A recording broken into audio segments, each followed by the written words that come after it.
Bismillahirrahmanirrahim. Assalamualaikum warahmatullahi wabarakatuh. Perkenalkan, nama saya Muhammad Ibaryanto. Kali ini saya akan menjelaskan tentang sistem kesehatan nasional. Yang pertama, pengertian sistem kesehatan nasional. Sistem kesehatan nasional adalah suatu tatanan yang menghimpun berbagai upaya bangsa Indonesia secara terpadu dan saling mendukung guna menjamin derajat kesehatan yang setinggi-tingginya sebagai perwujudan kesejahteraan umum seperti yang dimaksud dalam pembukaan UUD 1945. Pada hakikatnya, SKN adalah juga merupakan wujud dan sekaligus metode penyelenggaraan pembangunan kesehatan yang memadukan berbagai upaya bangsa Indonesia dalam satu derap langkah guna menjamin tercapainya tujuan pembangunan kesehatan.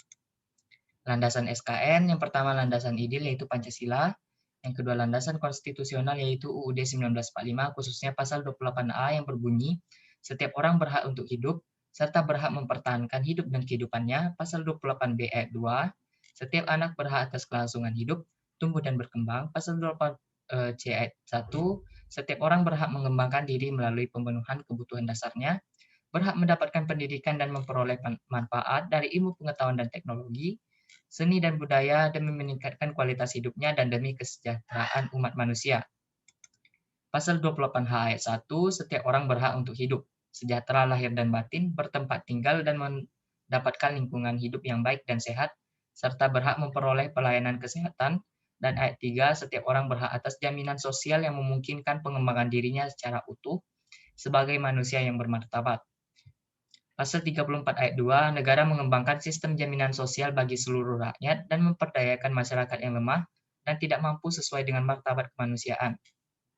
Dan ayat 3, negara bertanggung jawab atas penyediaan fasilitas pelayanan kesehatan dan fasilitas pelayanan umum yang layak.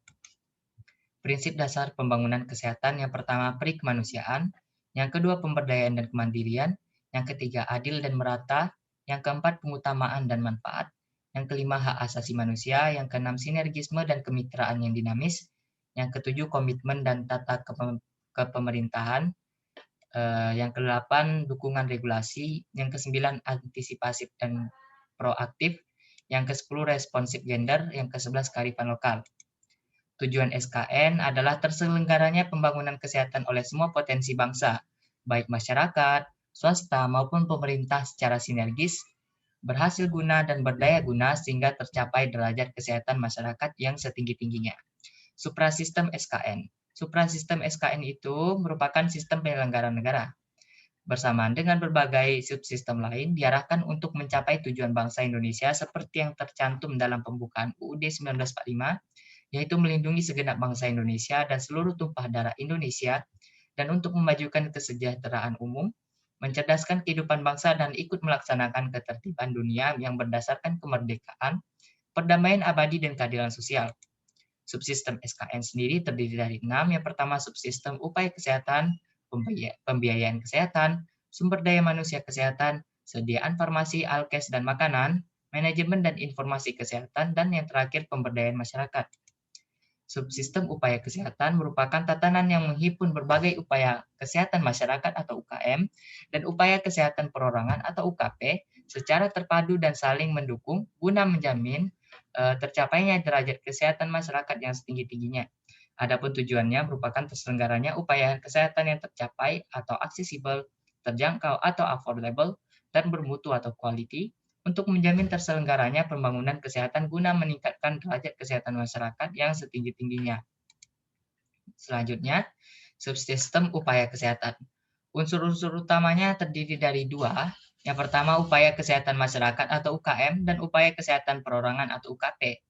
UKM adalah setiap kegiatan yang dilakukan oleh pemerintah dan atau masyarakat serta swasta untuk memelihara dan meningkatkan kesehatan serta mencegah dan menanggulangi timbulnya masalah kesehatan di masyarakat.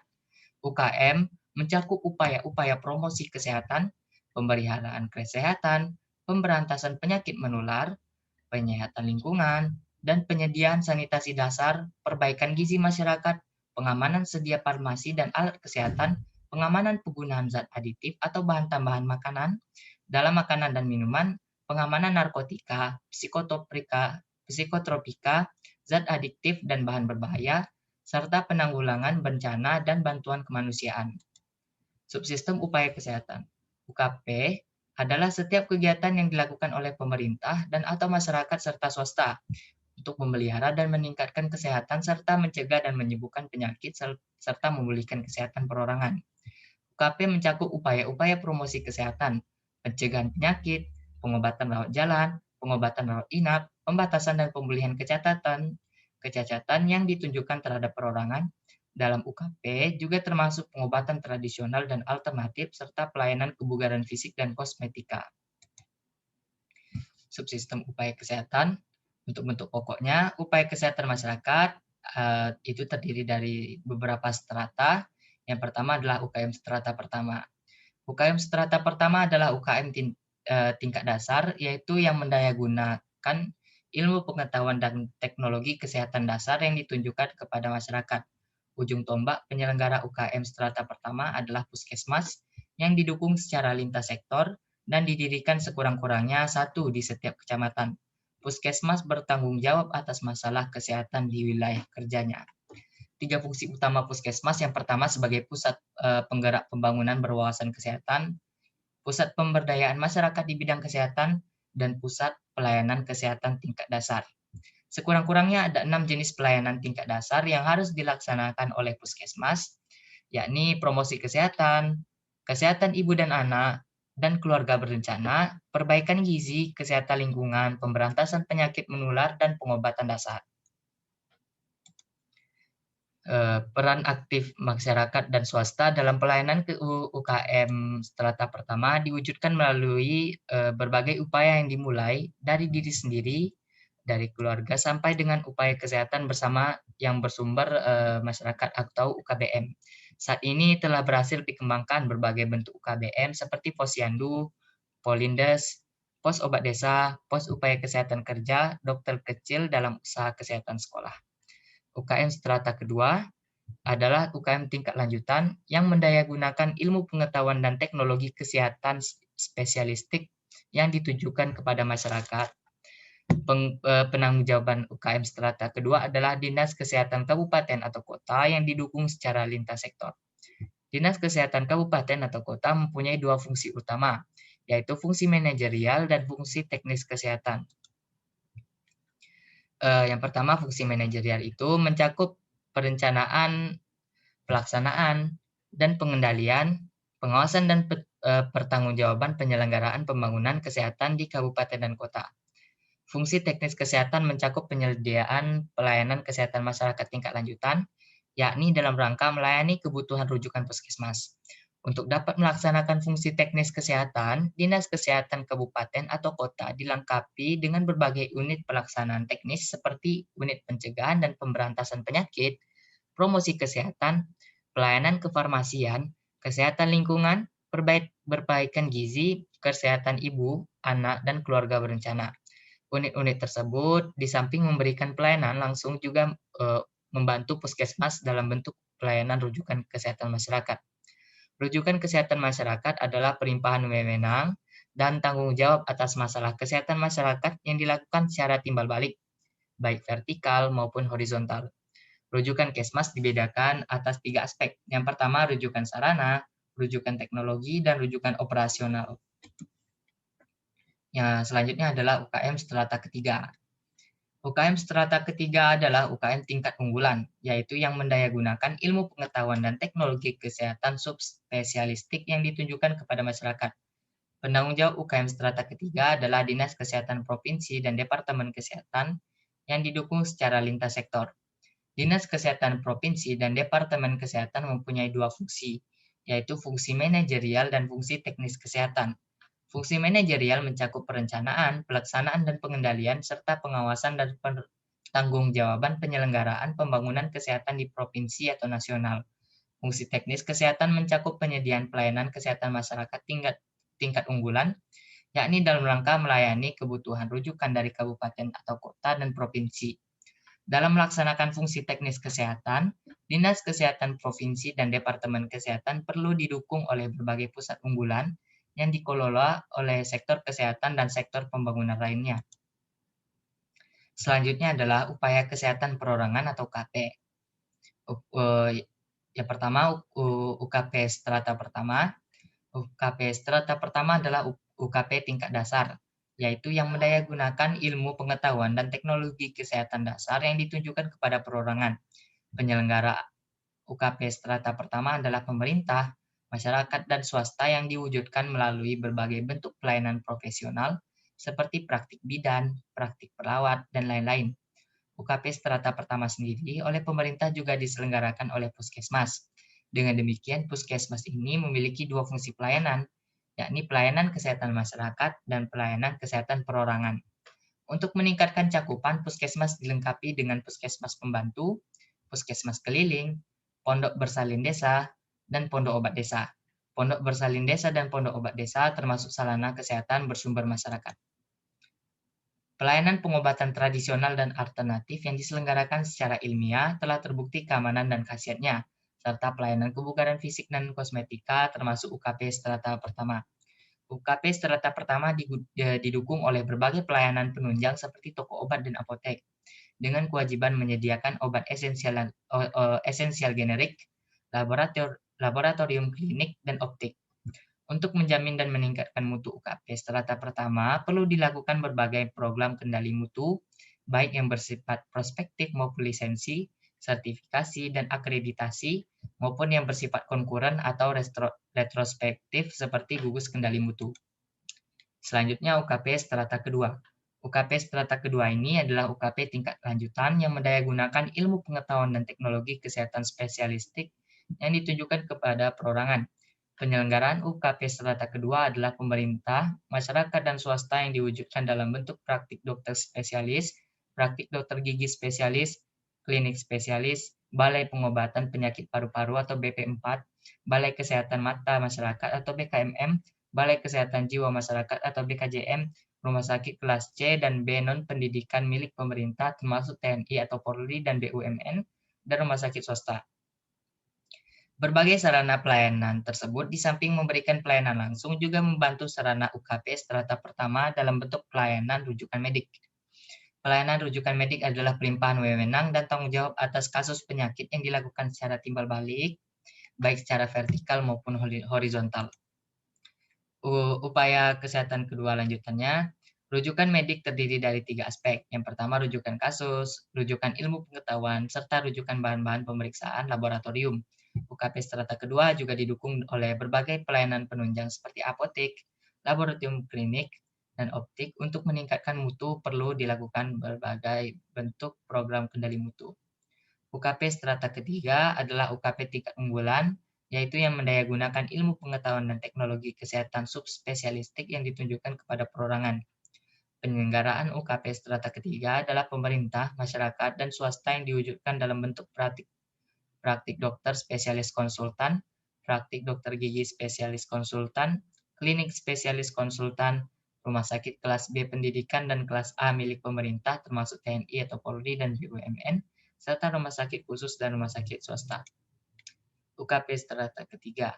Berbagai sarana pelayanan tersebut, di samping memberikan pelayanan langsung, juga membantu sarana UKP strata kedua.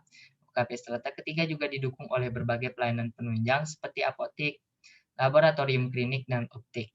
Untuk menghadapi persaingan global, UKP strata ketiga perlu dilengkapi dengan berbagai pusat pelayanan unggul nasional seperti Pusat Unggulan Jantung Nasional, Pusat Unggulan Kanker Nasional, Pusat Penanggulangan Stroke Nasional, dan lain sebagainya. Untuk meningkatkan mutu, perlu dilakukan berbagai bentuk program kendali mutu. Subsistem pembiayaan pembiayaan kesehatan.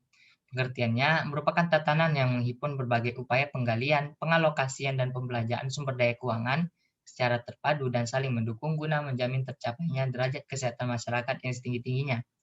Adapun tujuannya yaitu tersedianya pembiayaan kesehatan dengan jumlah yang mencukupi, teralokasi secara adil dan termanfaatkan, serta berhasil guna dan berdaya guna untuk menjamin terselenggaranya pembangunan kesehatan guna meningkatkan derajat kesehatan masyarakat yang setinggi-tingginya.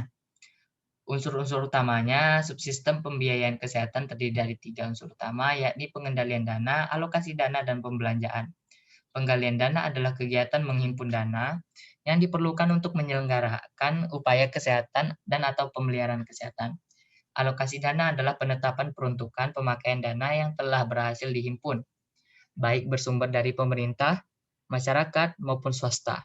Pembelanjaan adalah pemakaian dana yang telah dialokasikan dalam anggaran pendapatan dan belanja sesuai dengan peruntukannya dan atau dilakukan melalui jaminan pemeliharaan kesehatan wajib atau sukarela. Subsistem sumber daya manusia kesehatan merupakan tatanan yang menghimpun berbagai upaya perencanaan, pendidikan, dan pelatihan, serta pendayagunaan tenaga kesehatan secara terpadu dan saling mendukung guna menjamin tercapainya derajat kesehatan masyarakat yang setinggi-tingginya. Tenaga kesehatan adalah semua orang yang bekerja secara aktif dan profesional di bidang kesehatan, baik yang memiliki pendidikan formal kesehatan maupun tidak, yang untuk jenis tertentu memerlukan kewenangan dalam melakukan upaya kesehatan. Adapun tujuannya yaitu tersedianya tenaga kesehatan yang bermutu secara mencukupi, terdistribusi secara adil, serta termanfaatkan secara berhasil guna dan berdaya guna untuk menjamin terselenggaranya pembangunan kesehatan guna meningkatkan derajat kesehatan masyarakat yang setinggi-tingginya. Unsur-unsur utamanya terdiri dari perencanaan tenaga kesehatan, meliputi upaya penetapan jenis, jumlah, dan kualifikasi tenaga kesehatan sesuai dengan kebutuhan pembangunan kesehatan. Pendidikan dan pelatihan tenaga kesehatan meliputi upaya pengadaan tenaga kesehatan sesuai dengan jenis, jumlah, dan kualifikasi yang telah direncanakan, serta peningkatan kemampuan sesuai dengan kebutuhan pembangunan kesehatan. Yang ketiga, pendayagunaan tenaga kesehatan meliputi upaya pemerataan, pemanfaatan, pembinaan, dan pengawasan tenaga kesehatan. Subsisten sediaan alat farmasi, alat kesehatan, dan makanan merupakan tatanan yang menghimpun berbagai upaya yang menjamin ketersediaan, pemerataan, serta mutu obat dan pembekalan kesehatan secara terpadu dan saling mendukung dalam rangka tercapainya derajat kesehatan yang setinggi-tingginya. Pembekalan kesehatan adalah semua bahan selain obat dan peralatan yang diperlukan untuk menyelenggarakan upaya kesehatan. Adapun tujuannya yaitu tersedianya obat dan perbekalan kesehatan yang aman, bermutu dan bermanfaat, serta terjangkau oleh masyarakat untuk menjamin terselenggaranya pembangunan kesehatan guna meningkatkan derajat kesehatan yang setinggi-tingginya. Subsistem sediaan alat kesehatan dan makanan itu mempunyai unsur-unsur utama. Yang pertama, jaminan ketersediaan obat dan pembekalan kesehatan, jaminan pemerataan obat dan perbekalan kesehatan, dan yang terakhir, jaminan mutu obat dan perbekalan kesehatan. Subsistem pemberdayaan masyarakat adalah tatanan yang menghimpun berbagai upaya perorangan, kelompok, dan masyarakat umum di bidang kesehatan secara terpadu dan saling mendukung guna untuk menjamin tercapainya derajat kesehatan masyarakat yang setinggi-tingginya. Adapun tujuannya yaitu terselenggaranya upaya pelayanan advokasi dan pengawasan sosial oleh perorangan, tugas, kelompok dan masyarakat di bidang kesehatan secara berhasil dan berdaya guna untuk menjamin terselenggaranya pembangunan kesehatan guna meningkatkan derajat kesehatan masyarakat. Unsur-unsur utamanya terdiri dari 3 unsur utama, yakni pemberdayaan perorangan, pemberdayaan kelompok, dan pemberdayaan masyarakat umum. Subsistem manajemen dan informasi kesehatan merupakan tatanan yang menghimpun berbagai upaya administrasi kesehatan yang ditopang oleh pengelolaan data dan informasi, pengembangan dan penetapan ilmu pengetahuan dan teknologi, serta pengaturan hukum kesehatan secara terpadu dan saling mendukung, guna menjamin tercapainya kesehatan yang setinggi-tingginya. Adapun tujuannya yaitu terselenggaranya fungsi-fungsi administrasi kesehatan yang berhasil guna dan berdaya guna, didukung oleh sistem informasi, iptek, dan hukum kesehatan untuk menjamin terselenggaranya pembangunan kesehatan guna meningkatkan derajat kesehatan yang setinggi-tingginya. Adapun unsur utamanya terdiri dari 4 unsur utama, yakni administrasi kesehatan, informasi kesehatan, ilmu pengetahuan dan teknologi, dan hukum kesehatan. Penyelenggaraan SKN. Yang pertama, pelaku SKN. Pelaku SKN ini meliputi masyarakat, pemerintah, badan legislatif, dan badan yudikatif. Proses penyelenggaraannya menetapkan pendekatan kesisteman, yaitu cara berpikir dan bertindak yang logis, sistematis dan komprehensif, dan holistik dalam menyelenggarakan pembangunan kesehatan. Terdiri dari masukan, yakni subsistem pembiayaan kesehatan, subsistem SDM kesehatan, dan subsistem obat dan perbekalan kesehatan. Prosesnya meliputi subsistem upaya kesehatan, subsistem pemberdayaan masyarakat, dan subsistem manajemen kesehatan dengan output atau keluarannya terselenggaranya pembangunan kesehatan yang berhasil guna, berdaya guna, bermutu, merata, dan berkeadilan. Mungkin itu saja dari saya. Apabila ada kesalahan saya mohon maaf. Wabillahi taufiq wal hidayah. Wassalamualaikum warahmatullahi wabarakatuh.